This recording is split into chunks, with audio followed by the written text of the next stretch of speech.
श्री हरि। यह प्रवचन शेर जी के द्वारा स्वर्गाश्रम ऋषिकेश में दिया गया।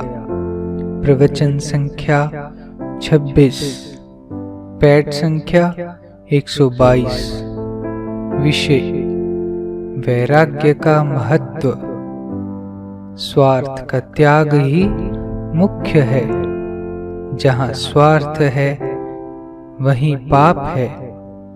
गीता के चौथे अध्याय के 14वें श्लोक में आया है, न माम कर्माणि लिम्पन्ति न मे कर्म फले सप्रह इति माम योऽभिजानाति कर्मभिर्न सबध्यते।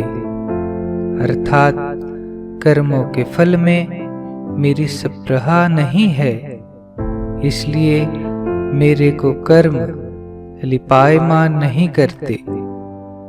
इस प्रकार जो मेरे को तत्व से जानता है वह भी कर्मों से नहीं बंधता है। गीता के चौथे अध्याय के 15वें श्लोक में आया, एवं ज्ञात्वा कृतं कर्म पूर्वैरपि मुमुक्षुभिः कुरु कर्मैव तस्मात् त्वं पूर्वहि पूर्वतरं कृतम्। अर्थात पहले होने वाले मुमुक्षु पुरुषों द्वारा भी इस प्रकार जानकर ही कर्म किया गया है, इससे तू भी पूर्वजों द्वारा सदा से किए हुए कर्म को ही कर। मतलब यह है कि कोई भी फल का यानी स्वार्थ का त्याग करके जो कर्म करता है उसे कर्म नहीं बांध सकते हैं। मोक्ष चाहने वालों ने उसी प्रकार कर्म किए हैं। पहले तीर्थों में लोग आते थे तो कभी कोई चीज मुफ्त में नहीं लेते थे, पर आजकल तो वह विचार नहीं रखते। स्वार्थ का कोई भी संबंध रखें ही नहीं। स्वार्थ के त्याग से मान बढ़ाई मिले तो उसका भी त्याग कर दें, तब मुक्ति मिले। सोने आराम करने की अच्छी जगह हो पर दूसरे की इच्छा हो तो वह जगह छोड़ दे। कोई भी चीज खाने पीने पहनने की बढ़िया हो तो वह दूसरे को दे दें। परमात्मा के मिलने में विलंब हो रहा है, उसका कारण स्वार्थ ही है।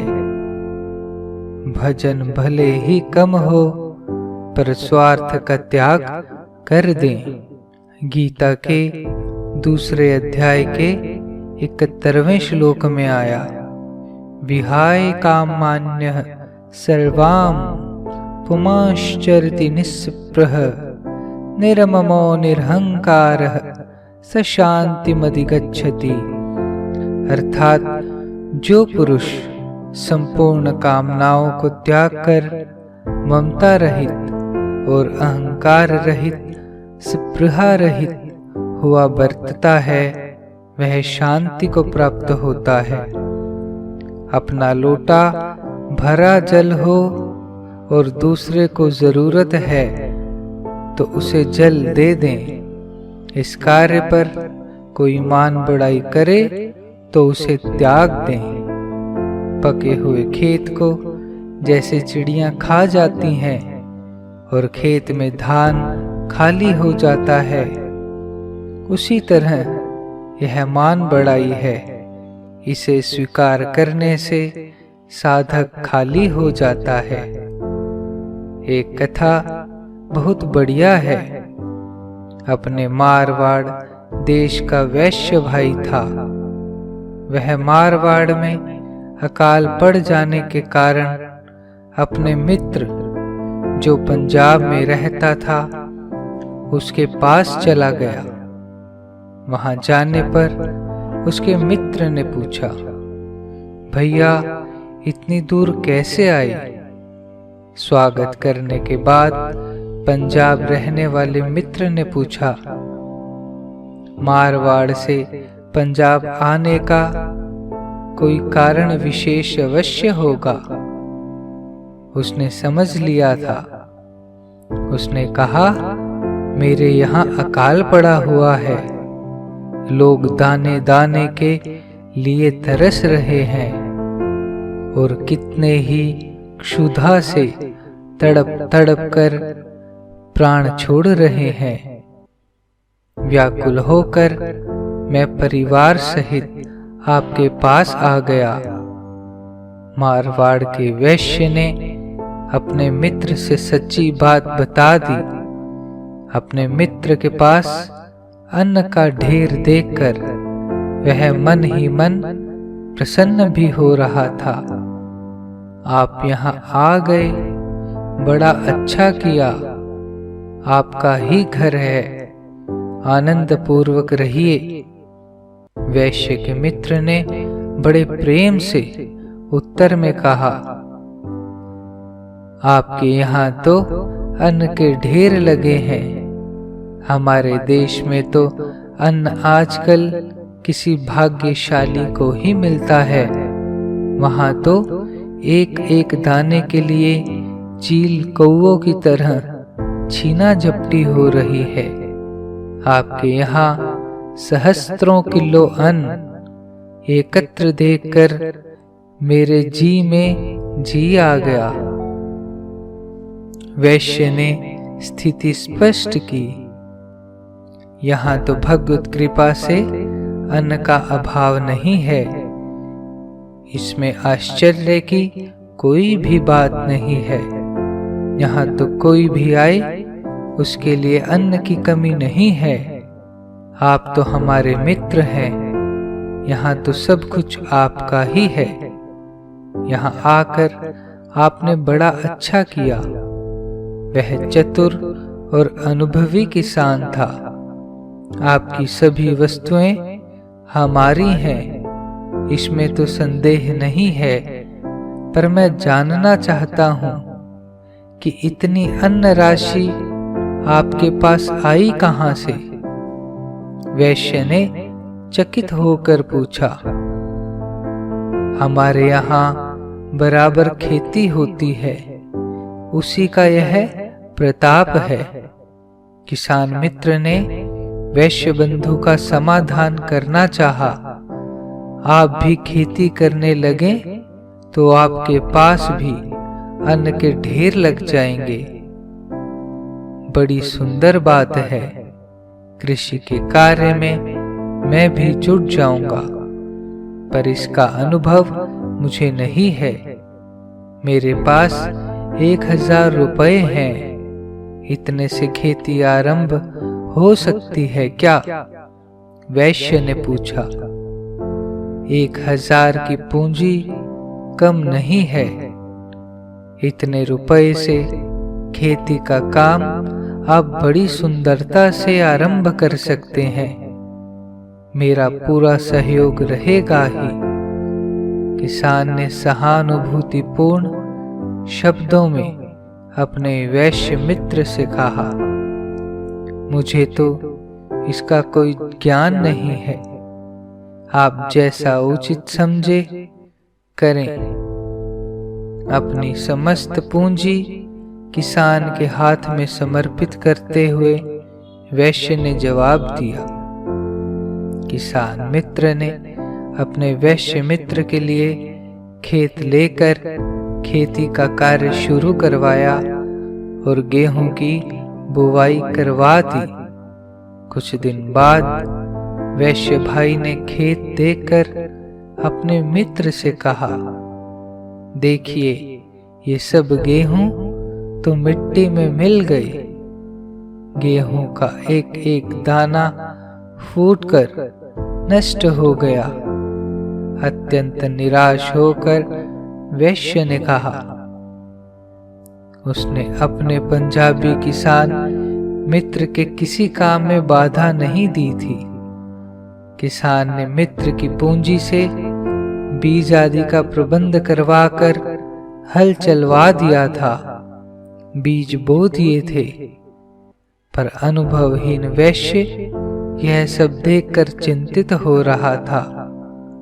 2-3 दिन भी नहीं बीतने पाए कि वह खेत में जाकर खोदकर गेहूं के दाने देखने लगा। उसे बहुत से बीज अंकुरित दिखे।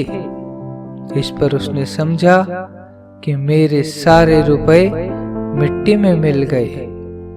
अत्यंत दुखी होकर उसने अपने मित्र से उपर्युक्त बात कही। किसान मित्र ने कहा, आपके खेत में अंकुर निकलने शुरू हो गए हैं, आप कोई चिंता न करें। बीज के लक्षण अच्छे हैं, आपको पता नहीं है। किसान मित्र ने वैश्य को आश्वासन दिया, मुझे तो धन और श्रम का व्यय करने पर भी कोई लाभ होता नहीं दिखता। मैं तो बहुत चिंतित हो गया हूँ। वैश्य ने मन की व्यथा स्पष्ट कह दी।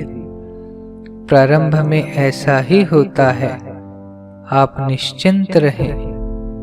आपकी खेती बड़ी सुंदर हो रही है।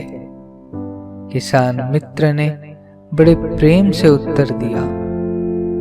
वैश्य चुप था। इसके अतिरिक्त उसका वश ही क्या था। मेरे खेत में तो सर्वत्र घास ही घास दिख रही है। मुझे तो बड़ी हानि हुई। मेरा सारा रुपया व्यर्थ हो गया। वैश्य ने थोड़े ही दिनों में फिर किसान से कहा, बीते बराबर गेहूं के पौधों को उसने घास समझ लिया था। घबराया हुआ किसान स्वयं खेत पर गया, पर वहां खेती देखकर वह बड़ा प्रसन्न हुआ।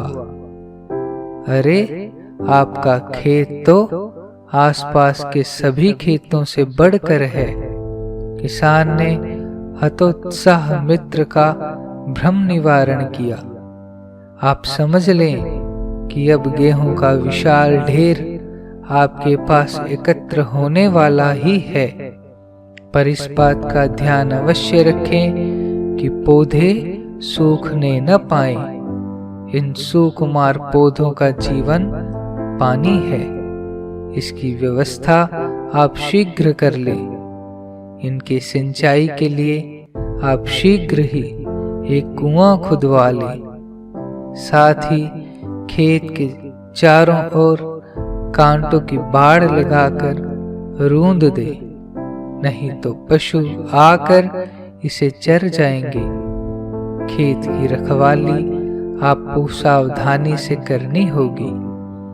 आपकी प्रत्येक आज्ञा का मैं शब्दशः पालन करूंगा।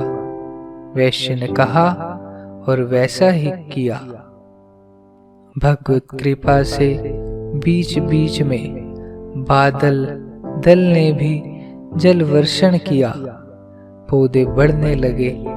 पौधों के बीच बीच में जो घास उग गई है, उन एक एक घासों का निनाण कर डालिए।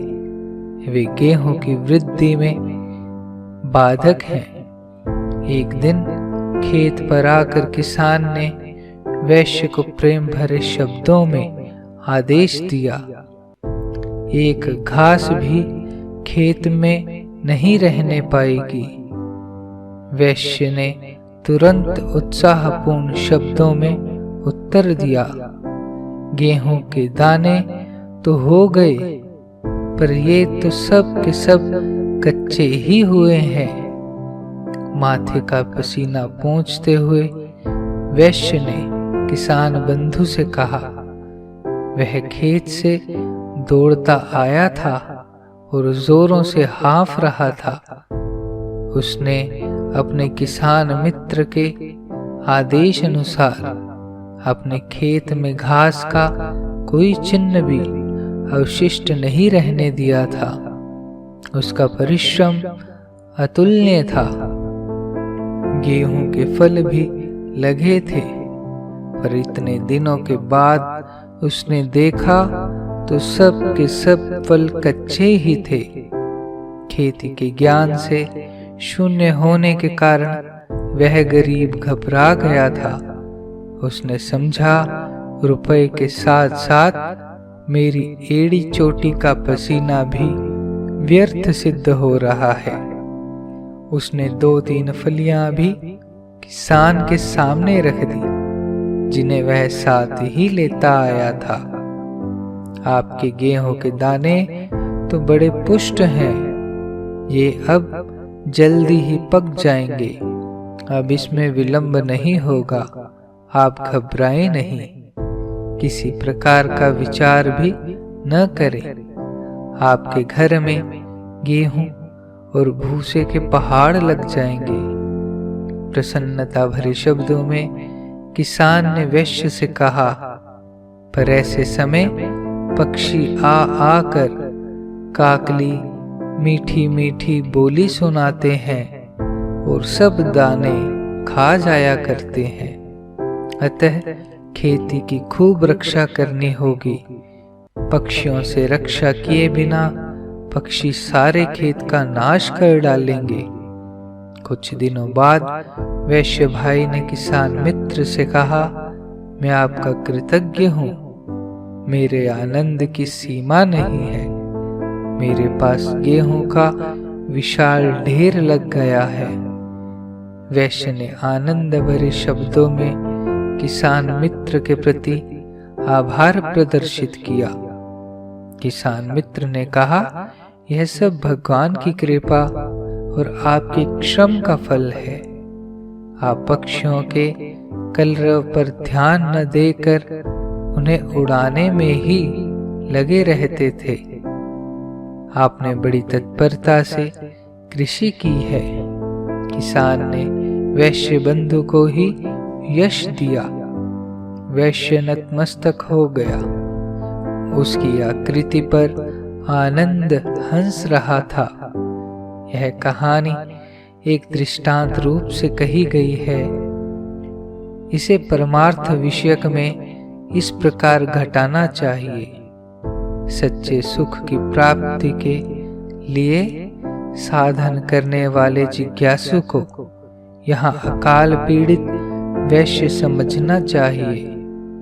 साधक की संसारिक कष्टों की ज्वाला से उत्पन्न सच्चे सुख की अभिलाषा को अकाल पीड़ित वैश्य की भूख की ज्वाला के कारण अन्न की आवश्यकता समझनी चाहिए। महात्मा को पंजाब में रहने वाला वैश्य का किसान मित्र समझना चाहिए। वैश्य का जो मारवाड़ से अपने मित्र के पास पंजाब जाना है, यही साधक का अपने घर से महात्मा के आश्रम में महात्मा के पास जाना है। मित्र के पास जाकर वैश्य का जो अपने कष्ट की बात कहना है, वही जिज्ञासु साधक का महात्मा को अपना दुख निवेदन करना है।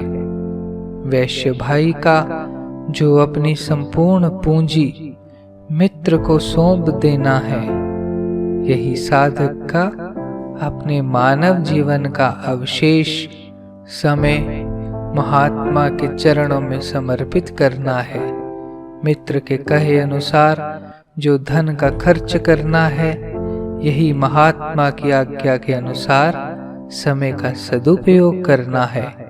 किसान मित्र का जो जमीन और बीज का प्रबंध करवा देना है, इसे महात्मा का समय को सदुपयोग में लाने की शिक्षा देना समझना चाहिए। खेती के लिए जो अपने सुख का त्याग करना है, इसको परम आनंद की प्राप्ति के लिए वर्तमान संसारिक सुख का त्याग करना समझना चाहिए। बीज का जो खेत में बो देना है, इसको महात्मा के द्वारा साधक के बीज मंत्र का हृदय में धारण करना समझना चाहिए। खेती करने से खेतों में बीजों का अंकुर फूटने पर बेसमझी के कारण दुख और निराशा का अनुभव होने को साधन काल में होने वाली निराशा और तज्जनित क्लेश समझना चाहिए। वैश्य का भ्रम से गेहूं के छोटे पौधों को जो घास समझना है, यही साधन काल में साधन की उन्नति होने पर भी साधन में परिश्रम अधिक होने के कारण उसे भ्रम से साधन न समझकर व्यर्थ समझना है। मन और इंद्रियों के संयम को बाढ़ समझना चाहिए।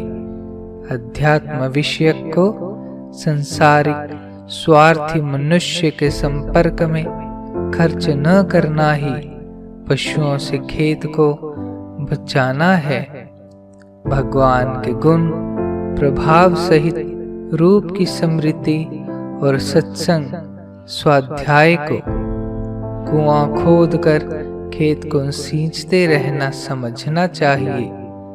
अपने आप सत्संग प्राप्त होने और ध्यान का अभ्यास चलने को ईश्वर कृपा से समय पर स्वतः वर्षा हो जाना समझना चाहिए। दुर्गुणों और दुराचारों को अपने हृदय से हटाते रहना यहाँ गेहूं के अतिरिक्त अन्य घास फूस का निनाण करना है। परमात्मा के ध्यान की स्थिरता को यहाँ गेहूं का फलना तथा स्वार्थी मनुष्यों के द्वारा की जाने वाली परमात्मा के ध्यान की स्थिरता को यहाँ गेहूं का फलना तथा स्वार्थी मनुष्य के द्वारा की जाने वाली साधक की स्तुति कीर्ति को यहाँ गेहूं को खाने के लिए आने वाले पक्षियों की काकली बोली समझना चाहिए। साधन परिपक्व होने के लिए स्तुति कीर्ति की तथा स्तुति कीर्ति करने वालों की अवहेलना करने को यहाँ खेती की रक्षा के लिए पक्षियों को हटा देना समझना चाहिए एवं संपूर्ण दुखों का अभाव होकर परमानंद स्वरूप परमात्मा की प्राप्ति हो जाने को गेहूं के पक जाने पर उसका ढेर लग जाना समझना चाहिए। साधक सुख भोग और आराम को धूल में मिलाए तो सदा के लिए आनंद स्वरूप हो जाता है। नाथुनाथ जी महाराज भिक्षा में बाजरे की सूखी रोटी लेते थे। 2-3 दिन पहले की बनी हुई गांव के 2-3 मील दूर एक कुटिया बना रखी थी। वहां रहते थे। रोजाना 2 रोटी खाते।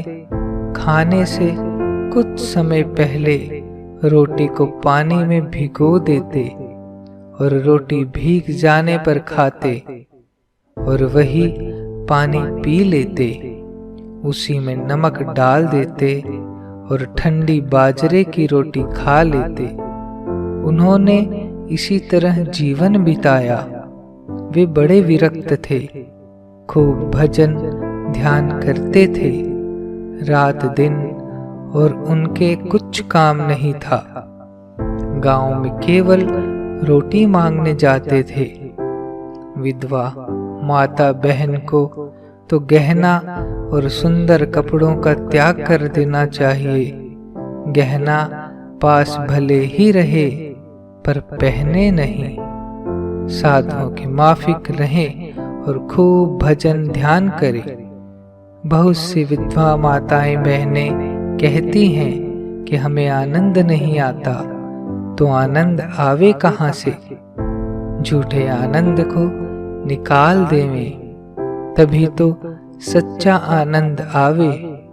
नारायण नारायण नारायण श्रीमन नारायण नारायण नारायण नारायण श्रीमन नारायण नारायण श्रीमन नारायण नारायण